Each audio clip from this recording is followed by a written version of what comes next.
জামাত শিবিরের সিনিয়র কতজন নেতৃবৃন্দ আছে, তারা আমার মনে হয় ওবায়দুল কাদেরকেও হার মানাবে মিথ্যা কথার মধ্যে। মসজিদের বিরোধ, জায়গা জমিনের বিরোধ হলেও কি বাংলাদেশে এইরকম কি কোনো নজির আছে যে প্রকাশ্যে দিবালোকে খুন খারাপি করতে হবে, ছুরি মারতে হবে, ছুরিকাঘাত করতে হবে? জামাত শিবিরের আস্তানা জ্বালিয়ে দাও, পুড়িয়ে দাও, সরকার অ্যাকশন, ডাইরেক্ট অ্যাকশন। আমার ভাই কবরে গুলি খেলো বাহিরে, রহিম ভাইয়ের রক্ত বিজাতে দেব না।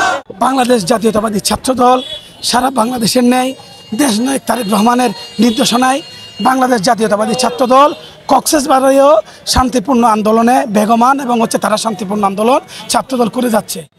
আপনারা ইতিমধ্যে অবগত হয়েছেন যে আমাদের বারোয়াখালী ইউনিয়ন বিএনপির যুগ্ম সম্পাদক, সাবেক যুবদলের সভাপতি রহিম শিকদার ভাইকে জামাত শিবির পূর্ব পরিকল্পিতভাবে হত্যা করেছে, সেটা আপনারা ইতিমধ্যে সোশ্যাল মিডিয়াতে অবগত হয়েছেন।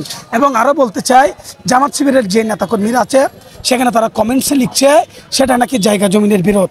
ভাই ধন্যবাদ, আপনারা যে বলতে চাচ্ছেন জায়গা জমিনের বিরোধ, মসজিদের বিরোধ, ঠিক আছে, মসজিদের বিরোধ, জায়গা জমিনের বিরোধ হলেও কি বাংলাদেশে এইরকম কি কোনো নজির আছে যে প্রকাশ্যে দিবালোকে খুন খারাপি করতে হবে, ছুরি মারতে হবে, ছুরিকাঘাত করতে হবে? তারা সাংবাদিক সম্মেলনে হচ্ছে প্রকাশ্যে মিথ্যা কথা বলে যাচ্ছে। ওবায়দুল কাদের এক রকমের মিথ্যার ফুল জড়িয়ে বাংলাদেশ থেকে বিতাড়িত হয়েছিল। আমার মনে হয় কক্সবাজারেও এবং জামাত শিবিরের সিনিয়র কতজন নেতৃবৃন্দ আছে, তারা আমার মনে হয় ওবায়দুল কাদেরকেও হার মানাবে মিথ্যা কথার মধ্যে। আমরা আমাদের আন্দোলন হচ্ছে সেটা আমরা শান্তিপূর্ণভাবে আমরা করে যাব। আমরা কোনো কক্সবাজারকে আমরা অশান্ত করতে চাই না, সেটা আমাদের জননেতা লুৎফর রহমান কাজলের নির্দেশ। আমরা অনতিবিলম্বে আমাদের রহিম শিকদার ভাইয়ের খুনিদেরকে দৃষ্টান্তমূলক শাস্তি দাবি দেওয়ার জন্য আমরা আজকের মশাল মিছিল করেছি।